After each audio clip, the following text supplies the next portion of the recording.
Here today, Steve Fink and Jason Amberg.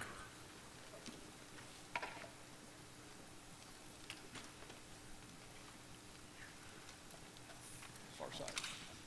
Tough act to follow.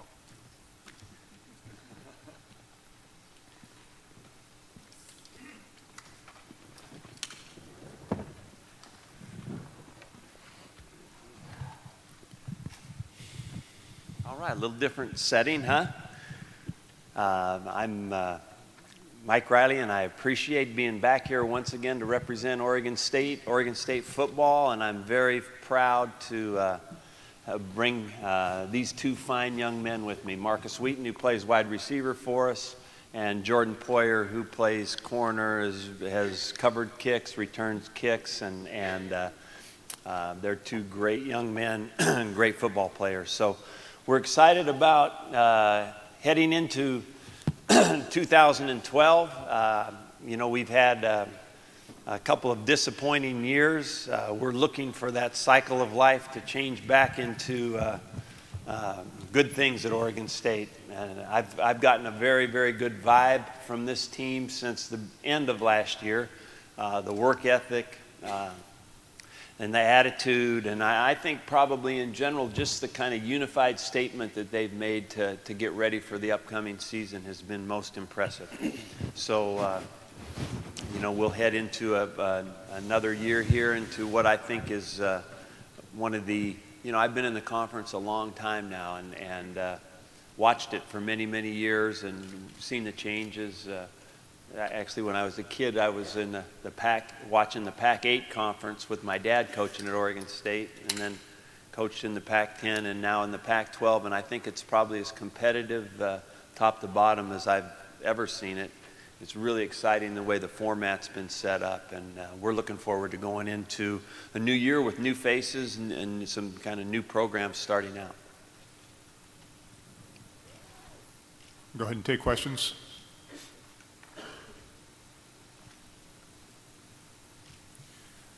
Fourth row over here on the far left. Hi, Mike. Tom Fitzgerald, San Francisco Chronicle. Could you describe your quarterback situation at this point with Mannion and Cody Vaz? How exactly is that shaping up going into camp? Well, I think both Cody and Sean had really good springs. I was very, very excited about the work that they did. And I'm also excited about the kind of the teamwork they're showing, working with the rest of the guys, off-season programs, summertime. It appears that they're kind of doing this as a duo, I suppose. But right now, we feel like we have two quarterbacks we can win with in our league. I think that it needs to be defined that Sean is our starter right now, but I really am excited about the growth and the production that Cody Vaz had in the spring. So we'll head into spring or into the fall camp with that status in mind.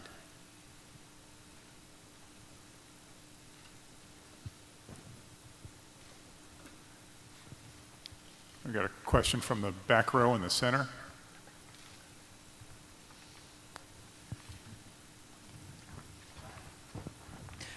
Hi, Sarah Gazella, Pac-12 Digital. This question can be for all of you. How will the perception of the team brought on by last year's record fuel this team? And I forgot to mention that's from David Elliott. He's a fan. We had Facebook and Twitter questions submitted from fans. Go ahead, Marcus. Obviously, you know that 3-9 record hurt us. We look back on it a lot, and it fuels us greatly. You know, we work toward not, you know, obviously doing that again.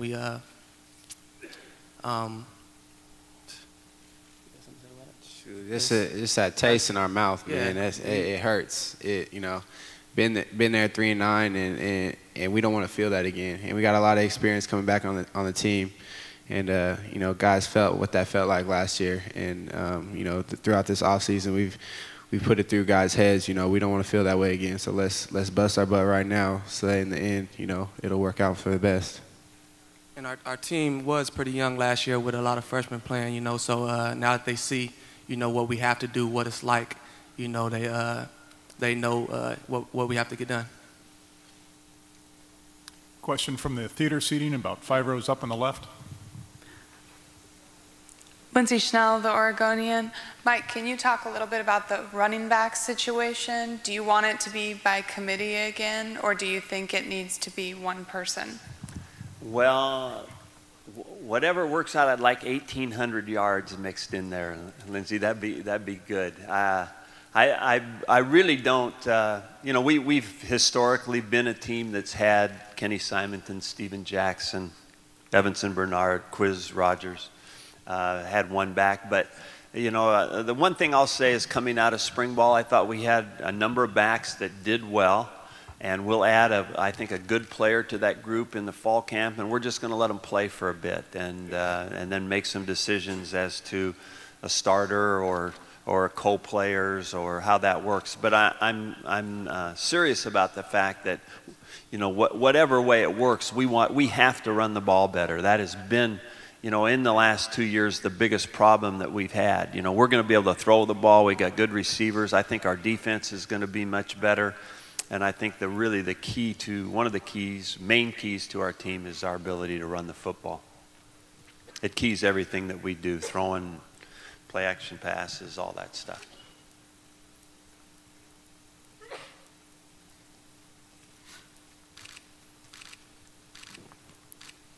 Question in the 5th row in the center.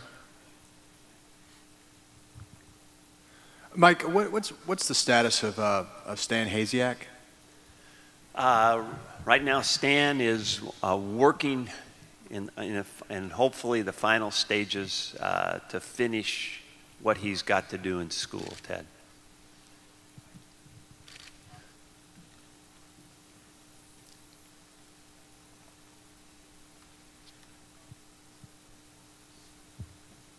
Additional questions? Up here in the far left, up in the theater seating. Mike, you mentioned that you believe the defense is going to be good, and obviously the defensive backs bring back a lot of experience. Can you talk about how Rod Perry is going to add to your staff and what he managed to do in spring with that group? Well, I think Jordan can add to this too, that you know, I do think our secondary will be a strength. I really was impressed with how they played in spring practice, and of course they bring experience and I think smart football players and very, very competitive football players. I think that we've got good depth, particularly at safety, and then with Jordan and Rashad playing corner, I'm very, very excited about that. And Coach Perry, Rod and I coached together with the Chargers, and then I just kind of, you know, when he was coaching with the Colts, and when that thing blew up, when I had an opening, I just kind of took a shot at it and ended up making a very good phone call that ended up in having Rod Perry on our staff. I think I know he's a quality football coach with a ton of experience, but also I think he'll be great mentor for the guys in our program. In the center, in the back row. About Coach Perry? Yeah, Coach Perry, I mean, it's amazing throughout the springtime just how much I learned from him. And, I mean, that was practicing every other day. You know, you see him all the time. But I'm more excited to see how much I can learn from him throughout a whole entire season. Because, you know, like Coach Riley said, he was in the NFL, he coached in the NFL, and now he's coming to coach us. And, you know, we were already coached pretty well with Coach Hayward, but Coach Perry, he brings so much more to the table. You know, the knowledge of the game. You know, I've already learned so much from him, and you know, like I said, I'm excited for him to coach our group of guys, because our group of guys are very competitive. You know, whether it's in the weight room, whether it's on the field, whether it's playing dominoes or something. We're all a competitive group, and Coach Perry definitely brings out the best of us, and so. You know, I'm excited to work with him throughout this season. All right, we'll go to the center in the back row. All right, this question's for Markus Wheaton. You got your big break in Corvallis when James Rogers unfortunately went down a couple of seasons ago. But now that he's gone for good, how much of an impact did he have on the way you play and will help you lead the receiving corps going forward? First off, I just want to help be a leader to these guys. I want to take on that leadership role. It's really not just me by myself. We have a strong receiving core. So working together, we will get it done. And in the backfield, we depending on who our running back is, we do have three great guys competing for a spot. So our offense will be strong. Okay, down here on the left, third row, left center. Mike, this is Bob Condotte at the Seattle Times. Just in looking back at Scott Crichton and what he did for you last year, you surprised at all by the production he ended up giving you, and just kind of where he, now he's getting an awful lot of national attention, even as kind of a real defensive star. I wouldn't say I was surprised.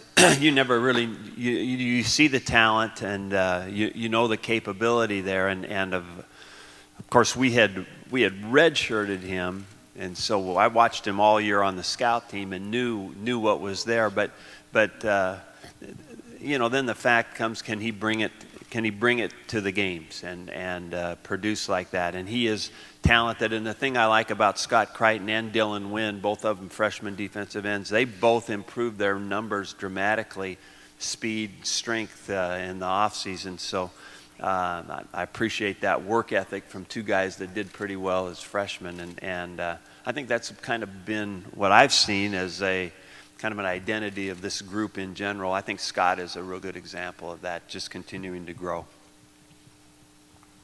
We'll go back to the back row in the center. Sarah Cazell again, Pac-12 Digital. We have another fan question from Facebook. Coach, this can be for you. Who has impressed you most in the offseason as far as maturation and improvement from the fall? Oh, man, that's really a difficult question because I think that's what our team has had to be, is growth, right? But I would say one guy, and I'd be interested to see if these guys agree, but we have a receiver, played a little bit as a freshman last year, named Obum Gwacham, that really had a good spring, an interesting spring. So I'm excited to see if he can bring that to the table, because he impressed me with his improvement a lot during spring ball. I agree also. That's exactly who I was about to say, Obum. He stepped into the R spot, and he's doing a great job. He's making plays. He made a couple good plays last year during the season, and he'll definitely be a big playmaker this year. He also had a pretty good spring high jumping. He went to the national meet in Austin, and 7 foot plus guy, and he's about, what is he, 6'5"? 6'6". 6'6". So he's an interesting guy. I'm excited about that receiving core. Up on the left in the theater seating. Mike, what kind of jump are you expecting from Sean Mannion this year? Marcus said he's turned into more of a vocal leader this offseason too. Well, these guys know that probably more than me, because they're with them in the summertime a lot. But you know what? He's been an interesting guy to study in this offseason, because from the minute that season was over, he was on the film, and then he was out throwing with these guys early on, and then they all got together and kept doing that, and then spring practice, and I know they started it in the summertime again, and so if work ethic and desire plus talent have anything to do with improving, then he's showed all the ingredients to take a good jump. And he had 3,000 yards as a freshman with a team that really didn't run the ball very well. So I'm very interested and optimistic and excited to see this group go, because if we can indeed get some running game going, and then just be more efficient a little bit at that position, not take as many sacks, and just a couple better decisions with the football. It's very interesting to me. I'm looking forward to it. Fifth row on the far right. Hi, Coach. Lisa Horn, Fox Sports. You played under Bear Bryant at Alabama, and I'm just wondering two things. Number one, what sort of life lessons did you learn from Bear Bryant? And number two, do you think Alabama is on a roll for a long time, or like everything else in football, do you think it's just cyclical? Well, I think I appreciate much more right now my time at Alabama or realize more about what I got out of it than when I was actually in it. And I think that the one thing that I wanted to always bring from that program that Coach Bryant had to our team was he was fair. You know, I wasn't a very good player. I didn't play much, but I got treated right. You know, so I always wanted to have every guy in our program feel that way, whether or not he was Markus Wheaton or a guy that was working on the scout team. That's what I wanted in a program, and that's probably funny coming from a program like that, but that's a thing that for me impacted me and what I would like to do. You know, besides that, it was a tremendously well run. It was an interesting program to be in, and there was so many kids from the state of Alabama on that team, and there was so much pride in that team. I mean, getting to be especially if you were from Alabama, getting to play for the Bear was a big deal, and I had cousins on the team, so that impacted me. And yes, I think I think they're on a roll, but yes, I think it's cyclical. I think you look at our world, and nobody stays on top forever. Now that doesn't mean they won't be in the top 10, but I think. And that's what I think about our world right now. We're cyclical. I mean, I've coached 37 years now, so I've seen a lot of peaks and a lot of valleys, but I still feel that freshness every time you come in, and that's what just absolutely keeps me totally invigorated in this work, is that each team can set their own identity. It doesn't have to be like it was, or if it was good, you can make it better if you have that right approach. So that's what we're looking forward to. We'll take one more question up at theater seating in the center. Thank you. Coach Riley, I'm wondering how much Oregon's emergence as a national power has kind of complicated your life, or is it kind of militating against the idea of the Civil War being cyclical? Well, obviously they're doing a great job, and I think that like USC did, what was it, 8, 9 years ago, Oregon has raised the bar. They've raised the bar for us in the state, and they raised the bar for people in the conference. And SC did that. I think I watched it, and we were part of it. You either were at that time when SC was going so strong, you either had to get going and get up with it or get left way in the dust. And I thought everybody got better through that, and I think that that's where we are in our state with Oregon right now, and and frankly, other teams in the conference with Oregon are like that now. All right, that'll do it. Gentlemen, thank you very much. Thank you.